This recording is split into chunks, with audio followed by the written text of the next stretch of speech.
Ne mogu Instagram. Tako je, opet pričamo o Instagramu pre bilo koje druge društvene mreže. A zašto, pitate se? Pa, ako ste bili jedna od 2000 osoba koje su me na njemu pratile, mogli ste da primetite da moj profil više ne postoji. I ne, nisam ga ja obrisao, ali o tome ćemo malo kasnije. Ako niste gledali moj prethodni video o Instagramu, kao prvo, šta ste radili do sada, idite gledajte, nemojte se blamirate. A kao drugo, u njemu sam Instagram predstavio kao najgoru društvenu mrežu. Od svih društvenih mreža koje koristim, ova mi najviše ide na živce. Instagram je nemilosrdna napast.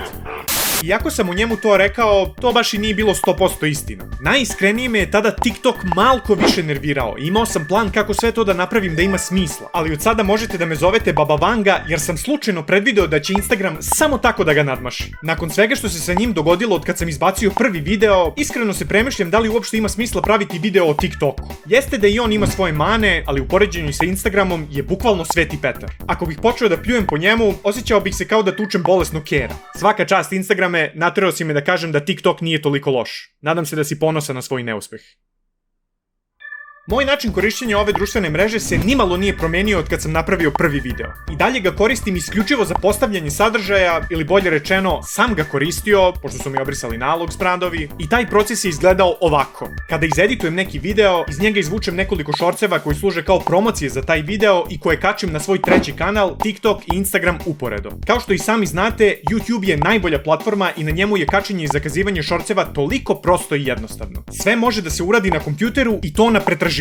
Nije ti potrebna dodatna aplikacija. Za TikTok, doduše, proces nije toliko bezbolan kao za YouTube. Iz nekog razloga, aplikacija za fon i aplikacija za komp imaju za nijansu drugačije opcije. U suštini, na obe možeš da postaviš video, samo što preko fona možeš da dodaješ anotacije, ali ne možeš da zakazuješ video, što je jako glupo i razlog manje da koristiš aplikaciju za fon. Do skoro sam je koristio samo zato što sam mislio da je superiornija u sortiranju i odgovaranju na komentare, ali onda sam provalio da i desktop verzija nalik YouTube-ovoj ima studio u kojem možeš to s lakoćom da radiš. Mada s obzirom na to da su u pitanju komentari sa TikToka, možda i nije toliko dobro što su lako pristupačni.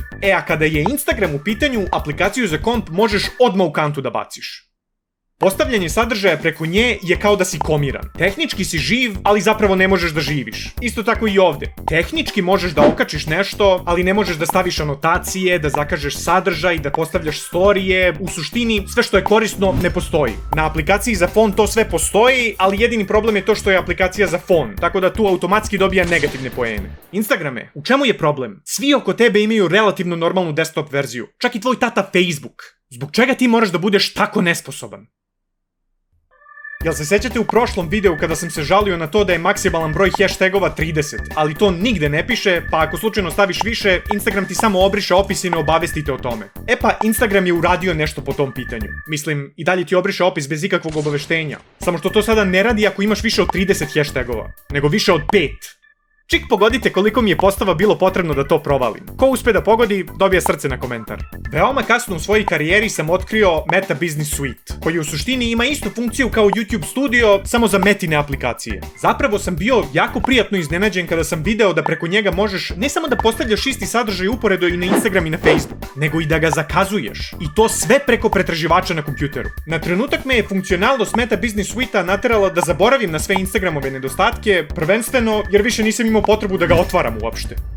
Proces kačenja promo šorceva na sve 3 platforme mi je spao sa preko 20 na manje od 5 minuta samo zbog njega. Napokon sam mislio da sam ceo ovaj proces uspeo maksimalno da optimizujem, ali onda je Instagram našao način da i to usere. Jednog dana, nijotkuda sam dobio mail da je moj nalog suspendovan zbog kršenja pravila Instagrama. Svi koji ste me tamo pratili vrlo dobro znate da ovo mora biti neka greška, pošto jedino što sam tamo kačio su promo šorcevi i povremeno neki fan art. Apsolutno ništa što bi na bilo koji način moglo da krši pravila. I neću da se pravim da nikad nisam bio na granici. Top 5 prstiju je TikTok flagovao kao self-harm. Ne slažem se, ali okej. Napravio sam cenzurisanu verziju. Shorts iz Moram idiote u kojem na trenutak u odgovarajućem kontekstu pokazujem kukasti krst je TikTok flagovao kao hate speech. Apsolutno se ne slažem, ali okej. I to sam cenzurisao. E sada, pre nego što vam otkrijem zbog čega mi je Instagram nalog suspendovan, jako je bitno da naglasim da je u pitanju ogromna greška. Tu vrstu sadržaja za koju sam kažnjen, ne da nikad nisam postavljao, nego nikad nisam ni spominjao nešto približno slično tome. Ne želim ni naglas da kažem šta je u pitanju, samo ću da prikažem na ekranu.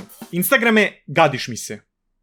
Tebi je nakon gledanja mojih videa prva pomisao u glavi nešto ovakvo. Svi zaposleni treba da idu na lečenje ili da budu uhapšeni. Sram ih bilo. Bukvalno su odvratni. Nemam reči. Naravno, znajući da moj sadržaj nema dodirne tačke sa ovim Instagramovim bolesnim fetišom, poslao sam žalbu, koja je manualno pregledana i odbijena u roku od samo 2 minuta. Tu sam završio priču s ovim bolesnicima. Instagram je leglo nečeg ozbiljno problematičnog. A kako možeš da budeš toliko siguran da nisi prekršio pravila? Šta ako ti se slučajno desilo? Kao što sam već rekao, isti sadržaj je postavljen i na YouTube i na TikTok i tamo ne da nisam suspendovan, nego videi nemaju apsolutno nikakva ograničenja. Pa možda te platforme imaju drugačija pravila od Instagrama. A jeli? Pa ako je tako, onda mi kaži zbog čega je apsolutno svaki komad sadržaja koji sam ja ikada okačio na Instagram i dalje prisutan na Facebooku bez ikakvih restrikcija. Zašto je nešto što je navodno zabranjeno na Instagramu dozvoljeno na Facebooku? To je ista kompanija, imaju potpuno ista pravila. I vi sada možete da odete na moju Facebook stranicu i da se uverite da na njoj ne postoji ništa približno onome što je Instagram primetio. Bolesnici jedni. Bukvalno mi se gade. I ne, apsolutno ništa nisam brisao ili menjao. Nije ni kao da bih mogao, pošto su mi suspendovali akaunt. Naravno, pokušao sam na razne načine da im dokažem da su me greškom suspendovali, ali i sami vidite koliki je Instagram raspad sistema. Zbog čega bi ovaj proces bio išta jednostavniji. Meta ima neku stranicu preko koje možeš da ih kontaktiraš direktno i povratiš svoj nalog ukoliko se ispostavilo da je greškom suspendovan, kao što se meni desilo. Super, zvuči kao dobro rešenje. Osim toga što da bi dobio pristup toj stranici, moraš da se uloguješ preko profila koji želiš da povratiš. Što je nemoguće ako je suspendovan. Rekao bih da bi voleo da upoznam osobu koja je ovo organizovala, da joj pročačkam mozak malo, ali ne želim da imam bilo kakav kontakt sa pipačima dece. Šta drugo možeš da očekuješ od ljudi koji su mislili da je Instagram Kids dobra ideja? Druga stvar koju sam pokušao, koja mi obično upali kada je neki problem na YouTube-u u pitanju, bila je da na Twitteru tagujem Instagram i direktno im se žalim. I da, zovem ga Twitter zato što je Twitter. Ne zanima me što je druge boje sada. Iskreno, nisam očekivao da ću išta postići ovim tweetom, ali za divno čudo, par ljudi mi se javilo u komentarima i reklo mi da kontaktiram nekog lika koji je njima uspeo da povrati profile. Nisam ulagao nade u to da će mi uopšte odgovoriti, ali rekao, ne škodi da pokušam. Za još divnije čudo, lik mi se javio i rekao da može da mi pomogne, što mi je na trenutak promenilo raspoloženje. Sve dok mi nije rekao da će me taj proces koštati $100. Molim? Jel se ti bodeš, liče? Da ti dam $100 za nalog koji jedva ima 2000 pratioca. Ti misliš da sam ja juče rođen? On kaže kao, pa softver koji bi koristio da ti povratim nalog košta toliko. Ali meni ovo samo vrišti scam. Lepo ste se ti i ovi tvoji minjoni organizovali, zato ste sad i reportovani. Verovatno ništa neće biti od toga, ali vredi pokušati. Iako ovo nema nikakve veze sa samim Instagramom, ništa od ovoga se ne bi desilo da me nisu suspendovali. Tako da je Instagram zaslužan za to što su pokušali da me skemuju na Twitteru. Dosta mi je korišćenja ove aplikacije. I onako je algoritam jadan. Gotovo ništa mi ne pomaže. Videi koji dobijaju desetine i stotine hiljada pregleda na YouTubeu i TikToku, na Instagramu jedva pređu 1000. I to ako im se baš posreći. Mislim da ću moći da preživim bez toga. Oj. Šta? Oj. Ne seri. A ja taman što sam završio tiradu. Pa ništa onda, daj da se ulogujem da vidim šta li su to detektovali. Oj. Šta kažeš? Oj. Opet su me suspendovali.